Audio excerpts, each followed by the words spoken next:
नमस्ते दोस्त, आज हम बात करेंगे एक ऐसे फैमिली के बारे में जो शायद दुनिया की सबसे अमीर और सबसे छुपी हुई फैमिली है। जी हाँ, हम बात कर रहे हैं रॉथस्चाइल्ड फैमिली की। ये एक ऐसी फैमिली है जो ना सिर्फ अपनी दौलत के लिए जानी जाती है बल्कि अपने सीक्रेट एटीट्यूड और दुनिया के बड़े बड़े हिस्टोरिकल इवेंट्स में इन्वॉल्वमेंट के लिए भी मशहूर है।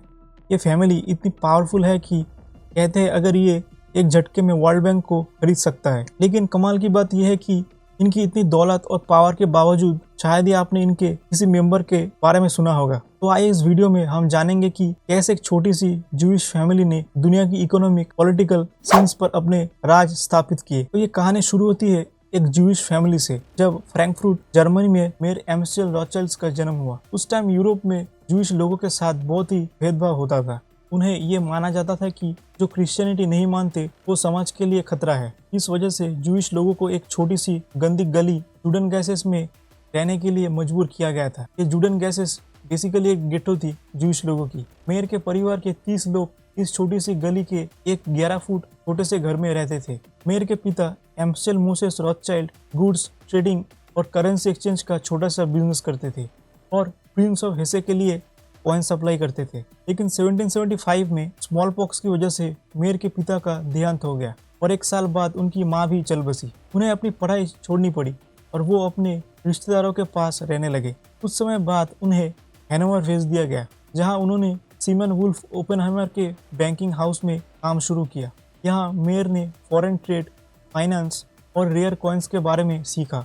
रेयर कॉइन्स यानी वो पुराने सिक्के जो बहुत कम मिलते हैं और जिनकी वैल्यू बहुत ज़्यादा होती है। 1763 में 19 साल की उम्र में मेयर फ्रैंकफर्ट वापस आए और रेयर कॉइन्स का बिजनेस शुरू किया, जो उनके लिए काफ़ी प्रॉफिटेबल रहा। बैंकिंग एम्पायर की शुरुआत मेयर का बिजनेस तेजी से बढ़ा और वो यूरोप की बड़ी रॉयल फैमिलीज जैसे क्राउन प्रिंस विल्हेम ऑफ हेसे के साथ काम करने लगे। उन्होंने एक छोटी सी स्ट्रेटेजी बनाई। जब भी प्रिंस विल्हेम गोल्ड खरीदने का प्लान बनाते, मेयर पहले से ही ढेर सारा गोल्ड खरीद लेता। जब मार्केट में ये खबर फैलती प्रिंस गोल्ड खरीद रहे हैं, तो गोल्ड के दाम बढ़ जाते थे और मेयर अपना गोल्ड बेचकर बहुत ही बड़ा प्रॉफिट कमाते थे। इस तरह उन्होंने अपनी वेल्थ को काफी बढ़ा लिया। 1770 में मेयर ने कटल स्नैपर से शादी की, जो एक मनी एक्सचेंजर की बेटी थी। उनके 10 बच्चे हुए, 5 बेटे और 5 बेटियां। मेयर ने अपने बिजनेस को और बड़ा करने के लिए एक नया प्लान बनाया। उन्होंने अपने 5 बेटों एम्स्टेल, सोलोमन, नेथन, कार्ल और जेकब इनको अलग अलग शहरों में भेजा ताकि वो अपना बैंकिंग बिजनेस इंटरनेशनल लेवल पर ले जाए। एम्स्टेल ने फ्रैंकफर्ट में अपना बिजनेस संभाला, सोलोमन ने वियना में, कार्ल ने नेपल्स में और जेकब ने पेरिस में और नेथन ने 1798 में लंदन में अपना बैंकिंग हाउस खोला। नेथन रॉथस्चाइल्ड को एक जीनियस स्ट्रेटेजिस्ट इन 5 भाइयों में से माना जाता था। लंदन में नेथन ने न सिर्फ अपने पिताजी से बड़ा बैंक खोला बल्कि एक ऐसी स्ट्रेटेजी अपनाई जिसने रॉथस्चाइल्ड फैमिली की वेल्थ को 2500 गुना बढ़ा दिया। 1792 से 1815 तक यूरोप में नेपोलियन बोनापार्टे का साथ कई वॉर्स चल रहे थे। नेथन ने इसका फायदा उठाया और ब्रिटिश गवर्नमेंट को वॉर के लिए फंड करना शुरू किया। उन्होंने हाईएस्ट इंटरेस्ट पर लोन दिया, जो गवर्नमेंट के लिए बहुत ही मजबूरी थी क्योंकि वॉर के दौरान फंडिंग मिलना बहुत ही मुश्किल था। 1815 में नेथन ने अकेले ही ब्रिटेन के कॉन्टिनेंटल पार्टनर को 99.8 मिलियन पाउंड्स का लोन दिया, जो उस वक्त एक बहुत ही बड़ा अमाउंट था। लेकिन नेथन का सबसे बड़ा खेल द बैटल ऑफ वाटरलू 1815 में हुआ। रॉथस्चाइल्ड फैमिली के पास एक एडवांस कम्युनिकेशन सिस्टम था जिससे उन्हें वॉर की खबर बाकी सबसे पहले मिलती थी। जब नेपोलियन हार गया, एक खबर रॉथस्चाइल्ड को 24 घंटे पहले ही मिल गया था। नेथन ने इसका फायदा उठाया और अफवाह फैलाया कि ब्रिटेन हार गया है। उन्होंने अपने शेयर्स बेचना शुरू कर दिया, जिससे मार्केट में पैनिक फैल गया और लोगों ने अपने शेयर्स सस्ते दामों में बेचना शुरू करा। लेकिन ये सब शेयर्स रॉथस्चाइल्ड के लोगों ने ही खरीदा। जब अगले दिन ब्रिटेन की जीत की खबर आई तो शेयर्स के दाम बढ़ गए और रॉथस्चाइल्ड्स ने इन्हें महंगे दामों में बेचकर ढेर सारा प्रॉफिट किया। इस तरह से रॉथस्चाइल्ड फैमिली ने अपनी वेल्थ और पावर को पूरे यूरोप में फैला दिया। उन्होंने सिर्फ बैंकिंग ही नहीं बल्कि माइनिंग, एनर्जी, रियल एस्टेट और ऑयल इंडस्ट्री में भी इन्वेस्ट किया। यूरोप की रेलवे लाइन्स और पोर्ट्स बनाए और सुएज कैनाल जैसे बड़े प्रोजेक्ट्स में हिस्सा लिया। 1869 में जब इजिप्ट फाइनेंशियल क्राइसिस में था, रॉथस्चाइल्ड ने ब्रिटेन को 5 मिलियन पाउंड्स का लोन दिया ताकि वो सुएज कैनाल के शेयर्स खरीद सके। ये कैनाल आज भी ग्लोबल ट्रेड का एक बड़ा हिस्सा है। रॉथस्चाइल्ड्स का इन्फ्लुएंस सिर्फ यूरोप तक नहीं रुका। फर्स्ट वर्ल्ड वॉर में उन्होंने एलाइज और सेंट्रल पावर्स दोनों को वेपन, एमुनेशन और मेडिकल सप्लाईज बेची, जिससे उन्हें बड़ा प्रॉफिट हुआ। उस थ्योरीज के मुताबिक उन्होंने ये वॉर स्टार्ट करने में भी अपना रोल प्ले किया था। सेकेंड वर्ल्ड वॉर में भी उन्होंने दोनों तरफ को फंडिंग किया है और प्रॉफिट कमाया है।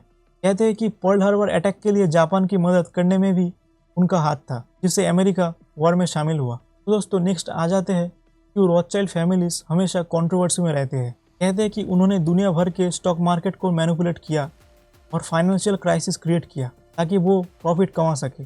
आज के रॉथस्चाइल्ड फैमिली का टोटल नेटवर्थ है $400 बिलियन से ज़्यादा, लेकिन कुछ सोर्सेस कहते हैं कि ये $20 ट्रिलियन तक है। उनके पास दुनिया भर में 1800 से ज़्यादा रॉयल मैंशंस, 100 से ज़्यादा प्राइवेट जेट्स और टॉप स्टॉक मार्केट जैसे न्यूयॉर्क, टोक्यो और लंदन में भी शेयर्स है। ये फैमिली आज भी 40 कंट्रीज़ में लगभग 3800 से ज़्यादा फाइनेंशियल एडवाइजर्स के साथ काम करती है और उनकी कंपनी दुनिया की सबसे बड़ी इंडिपेंडेंट फाइनेंशियल सर्विस फर्म है। लेकिन ये फैमिली इतनी सीक्रेटिव क्यों है? इसके पीछे मेयर एम्शेल रॉथस्चाइल्ड का एक स्ट्रिक्ट रूल था। उनकी वेल्थ और बिजनेस सिर्फ फैमिली के अंदर ही रहेगा। इसके लिए उन्होंने कहा था कि उनके बच्चों की शादी भी उनके फर्स्ट या सेकंड कजन्स के साथ ही होंगी।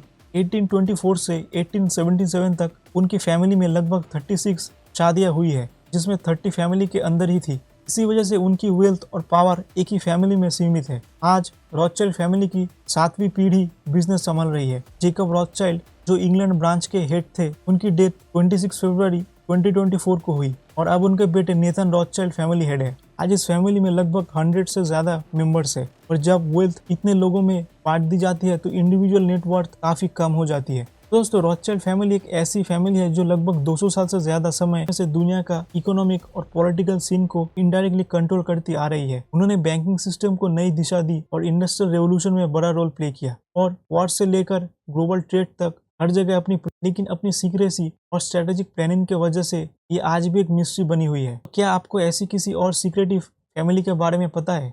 कमेंट बॉक्स में अपने राय जरूर बताइए।